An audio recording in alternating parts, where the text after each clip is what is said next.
एक आदमी दलदल में धीरे धीरे डूब रहा था, पर हैरानी की बात यह कि उसके चेहरे पर जरा भी डर नहीं था। उसकी नजर थी पेड़ पर बैठे दो छोटे गिद्धों पर। जैसे ही पहला गिद्ध उसकी तरफ बढ़ा, वो समझ गया शायद वो उसकी मदद करना चाहता है, पर इतनी छोटी सी जान क्या खींच पाएगी। तभी दूसरा गिद्ध एक्टिव हो गया, पेड़ की टहनी को अपनी चोंच से काटने लगा। दोनों के तालमेल से टहनी धीरे धीरे नीचे झुकने लगी।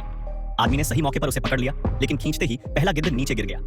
अब वो छटपटाता हुआ मदद मांग रहा था, लेकिन आदमी खुद थका हुआ एक पत्थर पर बैठ गया। तभी वो छोटा गिद्ध दलदल में फंसता चला गया और उसकी हलचल रुक गई। पेड़ वाला गिद्ध जोर जोर से चिल्लाने लगा। तब आदमी को होश आया। उसने तुरंत हाथ डाला, पर अंदर कोई हरकत नहीं थी। हार मानने वाला नहीं था।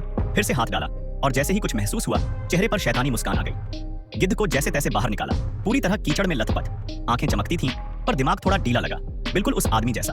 उसने दोनों को नाम दिया, गिद्धू और सांडू, और उन्हें साथ ले चल पड़ा। रास्ते में अचानक एक काली चील उसके सामने से गुजरी और उसे घूरने लगी। आदमी ने तुरंत जानवरों से बात करने की अपनी शक्ति एक्टिव की। चील की आंखों से उसे दिखा आगे एक काले बाघ को इंसान मारने की कोशिश कर रहे हैं। वो तुरंत वहां पहुंचा। दो सैनिक बाघ को घेर चुके थे। मौका था गिद्धू और सांडू की पहली परीक्षा का। दोनों झपट्टे और दुश्मनों के हथियार उठा ले भागे।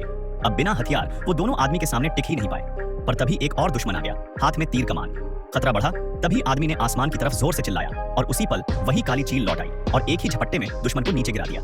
अब काला बाघ भी आजाद होना चाहता था। आदमी ने तुरंत फेंका एक बूमरैंग और बाघ की जंजीरें तोड़ दी। गुस्से में बाघ ने दुश्मन पर हमला कर दिया। बदला पूरा हुआ। बाघ अब आदमी का रक्षक बन गया। चील ने भी साथ देने की ठान ली। अब उसकी टीम में दो और ताकतवर साथी जुड़ चुके थे। एक दिन नदी किनारे एक लड़की नहा रही थी। आदमी और उसके साथियों ने प्लान बनाया, हीरो बन के दिल जीतेंगे। सबसे पहले गिद्धू और सांडू ने उसके कपड़े चुराए और भाग निकले। लड़की जंगल में दौड़ती फिर रही थी। तभी सामने आ गया बाघ। डर से कांपती लड़की जैसे ही चीखी, तभी एंट्री हुई आदमी की। उसे लगा बस अब तो मामला सेट है। धीरे से उसके कान में बोला, अगर सब प्लान के हिसाब से चला, अगला साल हमारा होगा। लेकिन तभी काली चील ने गुस्से में बगावत कर दी। तेरी ये ओवर एक्टिंग और नहीं झेली जाती। अब चाहे आदमी जितना भी इशारा करता, चील ने साफ मना कर दिया।